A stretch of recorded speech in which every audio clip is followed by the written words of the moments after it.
Bienvenue sur Africa 24 dans cette nouvelle édition de l'Africa Tonight. Au sommaire de l'actualité.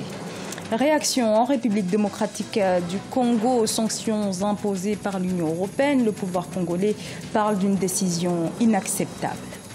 Le renforcement de la coopération au cœur de la visite du président ghanéen Nana Akufo-Addo au Niger. Le Niger et le Ghana décidés à intensifier leur coopération bilatérale. Et la Banque africaine de développement qui a revu à la hausse ses financements, 11 milliards de dollars en 2016. Qu'est-ce qui lui a permis de réévaluer à plus du double sa contribution? Réponse à suivre dans ce journal. Le pouvoir congolais fustige les sanctions de l'Union européenne. Il s'agit d'un gel des avoirs et d'une interdiction de voyage au sein de l'Union européenne. 9 hauts responsables proches du président Joseph Kabila sont concernés. Pour l'Union européenne, ils ont une responsabilité dans l'impasse politique actuelle en République démocratique du Congo et la réaction du pouvoir congolais ne s'est pas fait attendre. Idlet Mirabel Bissou. En République démocratique du Congo, la majorité présidentielle, par le biais d'Aubin Minakou, a réagi aux sanctions décidées par l'Union européenne contre 9 personnalités de la RDC. L'Union européenne accuse des hauts dignitaires de la majorité d'avoir torpillé l'accord de la Saint-Sylvestre 2016. Des sanctions individuelles ont été infligées à ces responsables de l'appareil sécuritaire.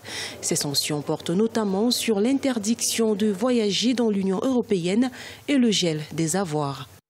On accuse un ministre qui est chargé de rétablir l'ordre public dans un pays, dans un contexte où les miliciens ont décapité près de 40 policiers, dans un contexte où près de 100 policiers et militaires ont succombé, dans un contexte où il y a eu quelques centaines d'assassinats, de massacres. Et sans une enquête approfondie, on accuse un ministre d'avoir planifié et redonné un usage disproportionné de la force. C'est inacceptable pour nous, de la majorité présidentielle. À noter que ces sanctions ont été prises lundi 29 mai 2017 par le Conseil européen en réponse aux entraves au processus électoral et aux violations des droits de l'homme en 2016. La réaction du président de l'Assemblée nationale, Aubin Minakou, intervient 2 jours après la sortie de l'Union européenne. Parmi les 9 responsables sanctionnés figure Kalev Mutondo, directeur de l'Agence nationale du renseignement, Ramazani Chadari, vice-premier ministre et ministre de l'Intérieur de la Sécurité, Jean-Claude Kazembe Moussonda, ancien gouverneur du Haut-Katanga, Alex Kandé Mupompa, gouverneur du Kasaï central. Pour nous, la démarche n'est pas positive. Les accusations sont superficielles et cela ne favorise pas la mise en œuvre et l'atteinte des objectifs fixés par les Congolais, à savoir organiser les élections dans le délai. Pour rappel, depuis septembre 2016, la région du Kasaï au centre du pays est secouée par la rébellion Kamuna Nsapu, chef traditionnel tué en août 2016 lors d'une opération militaire.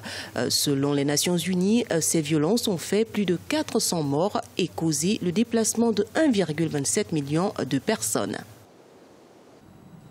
Le Niger et le Ghana souhaitent raffermir leur coopération, une volonté affichée au cours de la visite à Niamey du président Nana Akufo-Addo, et cela devrait se matérialiser par la tenue dès 2018 à Accra de la 6e session de la coopération mixte entre les 2 pays. Reportage au Niger, Sadou Alizé Mouktar. Nana Akufo-Addo Dankwa a effectué ce 30 mai 2017 une visite officielle d'amitié et de travail à Niamey au Niger. Cette visite de 24 heures du chef de l'État ghanéen se situe dans le cadre du raffermissement des liens d'amitié, de fraternité et de solidarité qui existent entre les 2 pays et les 2 peuples. Elle a été l'occasion de donner une nouvelle impulsion à la coopération et redynamiser la commission mixte permanente de coopération entre le Ghana et le Niger. Nous avons convenu avec le président de faire réunir très rapidement la commission mixte qui malheureusement ne s'est pas réunie depuis 30 ans. Donc nous allons la réunir très rapidement à Accra afin d'examiner toutes les questions bilatérales qui peuvent permettre aux relations entre nos 2 pays de progresser dans l'intérêt de notre peuple. La visite du président Akufo-Addo a également en première ligne l'intégration régionale. En effet, les présidents du Ghana et du Niger ont été chargés par leur père de la CEDEAO de conduire la transition vers la monnaie unique au sein de l'espace communautaire qui doit intervenir d'ici à 2020. Dans un espace communautaire de 15 pays avec au moins une dizaine de monnaies différentes, le leone de la Sierra Leone, le franc guinéen, le CFA, le cedi du Ghana, le naira du Nigeria, c'est une question complexe et il va être difficile de réunir tout ça en un seul jour. Nous allons procéder étape par étape. Le plus important, c'est l'engagement. L'engagement y est et j'ai confiance que nous allons réussir à faire aboutir ce projet. Au-delà des questions monétaires et d'intégration sous-régionale, les présidents Issoufou Mahamadou et Nana Akufo-Addo se sont aussi penchés sur la question sécuritaire. Le Ghana, disposant selon les analystes d'une des meilleures armées de la sous-région ouest africaine, s'est dit prêt à apporter son expertise en matière de gestion et de règlement des crises au sein du continent. Au Burundi, les proviseurs aux résultats insuffisants seront prochainement destitués. Il s'agit d'une directive du chef de l'État, Pierre Nkurunziza. Seront concernés les directeurs de collèges et de lycées dont les résultats seront inférieurs à 30% aux examens nationaux. La Banque africaine de développement annonce avoir investi pas moins de 11 milliards de dollars en 2016 dans des projets, soit le double de sa contribution habituelle dans 305 programmes axés notamment sur l'industrialisation. Deogracias Podo. La Banque africaine de développement entend dynamiser la transformation économique du continent à travers une série d'opérations créatrices d'emplois. Selon un récent communiqué de l'institution, plus de 305 opérations ont été validées au cours de l'année 2016 pour un montant avoisinant les 11 milliards de francs CFA et au profit de plus de 630 000 demandeurs d'emploi. Durant la même année, les décaissements réels sur ces approbations auraient atteint 6,3 milliards de dollars, soit une augmentation de 55% par rapport aux données de 2015. La Banque africaine de développement joue pleinement son rôle. C'est une banque de développement et en conséquence, je pense qu'en aidant nos pays à relever ces défis-là, infrastructurels, aménagement du territoire, développement agricole, tous ces investissements-là vont effectivement générer des emplois directs comme des emplois indirects.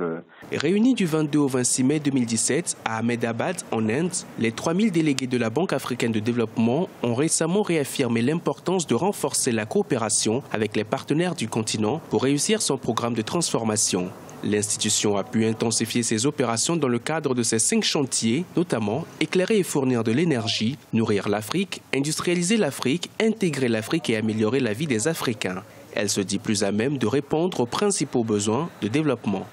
La création d'emplois pour la jeunesse, cette création d'emplois doit être liée à des secteurs de développement. Quand vous parlez en termes de chiffres macroéconomiques, c'est vrai que la banque voit ça comme une priorité parce que si les jeunes ne sont pas employés, c'est des bombes à retardement sur le continent à long terme. Et donc, de ce point de vue, je pense que la banque fait du bon travail, mais ces créations d'emplois doivent être axées sur des stratégies de développement qui ont corps en Afrique et qui ont une base africaine.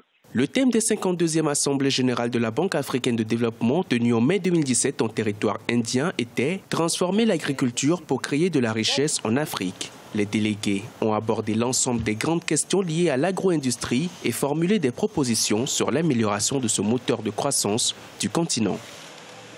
Les agriculteurs de l'Ouest kényan continuent de souffrir de la sécheresse. Parmi les conséquences, une crise du maïs. Sur place, les agriculteurs tentent tant bien que mal de trouver des solutions. Idlet Mirabel Bissou.